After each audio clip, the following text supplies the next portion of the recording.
That down. Let's touch on this, shall we?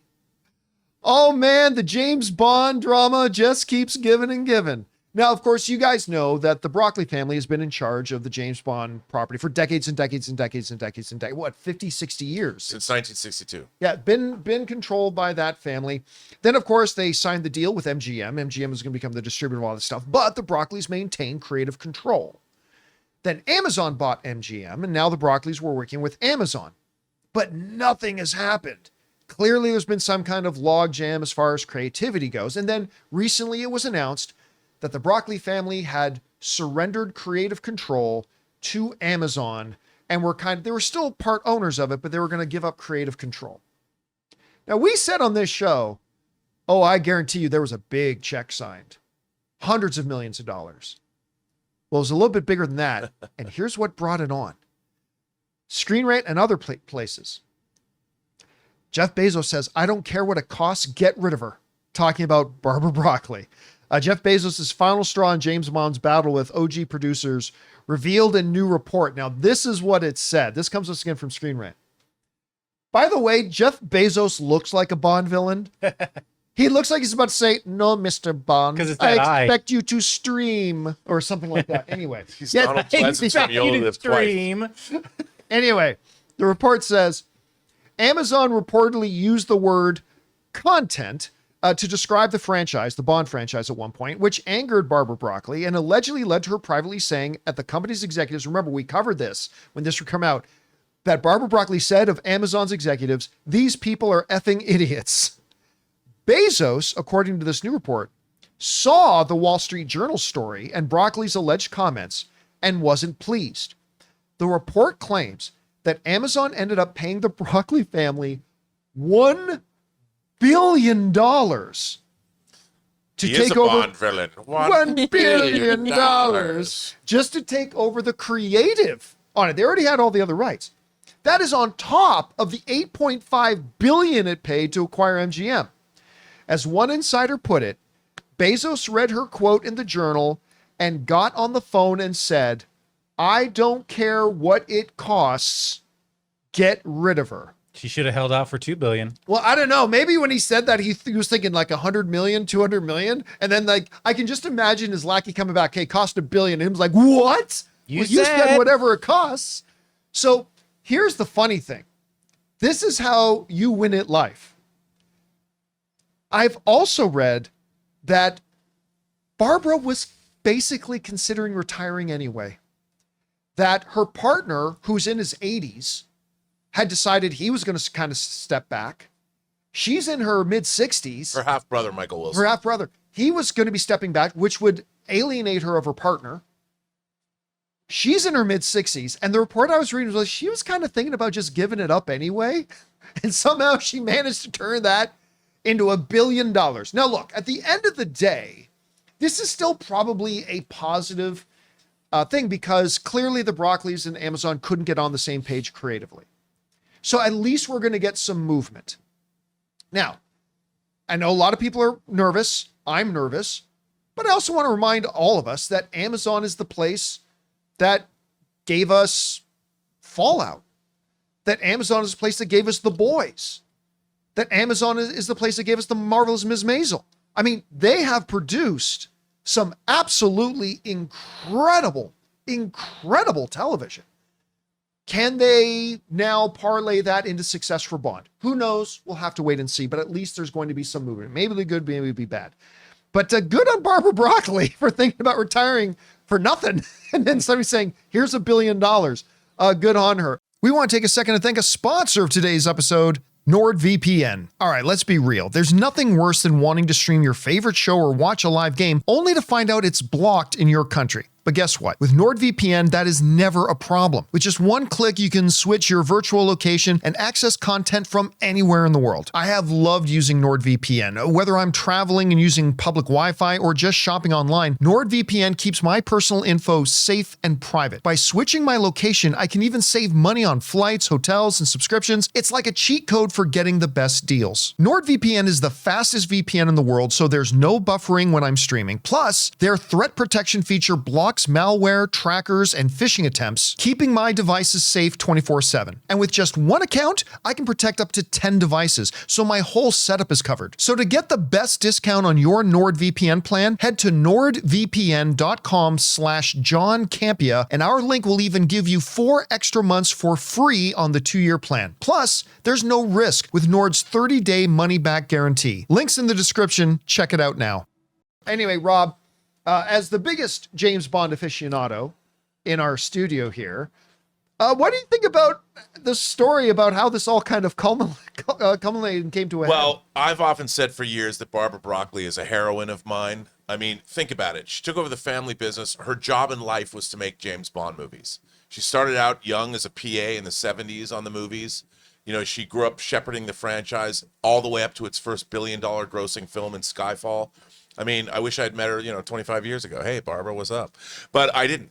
But I really have admired, as a family business, what they've done is they kept the same production team together. Yeah. They had the same people coming back, and they had it really was truly a family business.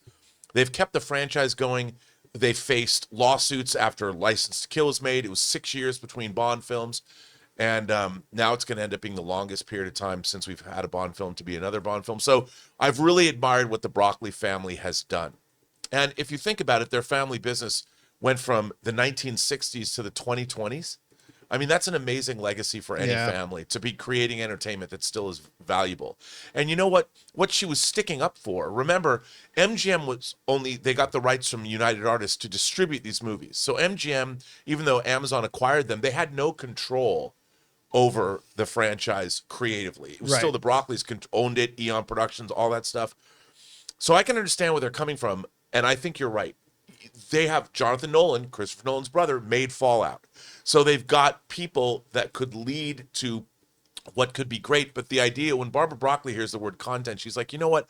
My family business, take away that it's entertainment. My family business was, I had a team of people that I work with that would evolve over 60 years, but we knew what we were doing. We were a well-oiled machine. And you just think you can come in here and make a James Bond movie like it's any other piece of content? I mean, that was, I think, you don't disrespect CEOs of companies that way. So I understand where she was coming from, because none of the people understand at the executive level what it takes to keep a franchise like that going. So I get her anger. But long story short, John, before I take up this long-winded answer, I'm excited to see what Amazon's going to do. But like anything else, you got to get the right creative team. 100%. And I think that there is things that you've got to carry over, like the James Bond theme, the iconography, the 007 logos. I don't want to see somebody come, let's reinvent it for the 21st century. I don't want to see all that, because everybody wants to put their own imprimatur on things. Look, and I think Bond needs to be reinvented as a franchise. You need great creatives. And Amazon can pay for whoever they want. If they want to pay Christopher Nolan, if Christopher Nolan says, well, I want $1 billion. They'll give him $1 billion. They'll give him $1 billion. Yeah. And you know what? He'll do a good job. And he'll keep the theme and the logo. Chris, I mean, one of the other things that gives me hope, because again, this could turn out to be horrible. I mean, it could be a disaster. 100% it could. But we listed off some of the television they produced. One of the things that actually gives me even more hope is not everybody is going to knock it out of the park every time. And you look at something like Rings of Power. That first season was so bad. I wasn't even going to watch the second season. What gives me hope is that, okay, they did a show that didn't work. But they identified a lot of the things that didn't work, and they actually made the second season much better. So I love the fact that The Boys was great. Marvelous Mrs. Maisel was great.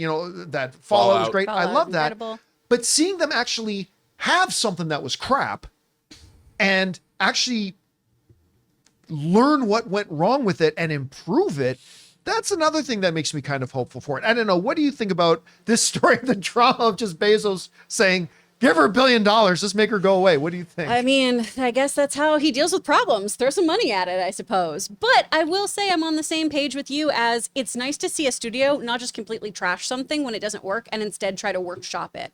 Especially in a day and age where most of the time we are just going, oh, dump that. Oh, we're not even going to release that. Oh, be a tax write-off. It's nice to see people go, no, I actually believe in this project. And I think if we retool this and rework it, we can have something that is a good end product at the end of the day.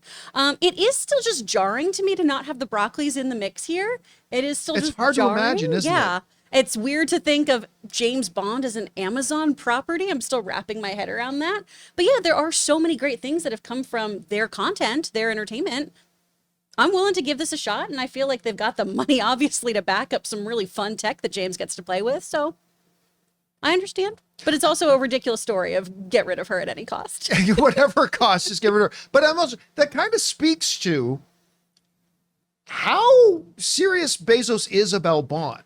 Like, remember, because once they took over creative control, he got on social media and said, "Hey guys, who do you want to see to play Bond?" Like, he's clearly excited about this. And listen, I got a lot of negative things I could say about Jeff Bezos, but he's clearly very enthusiastic about this. Like, this is something he clearly cares about.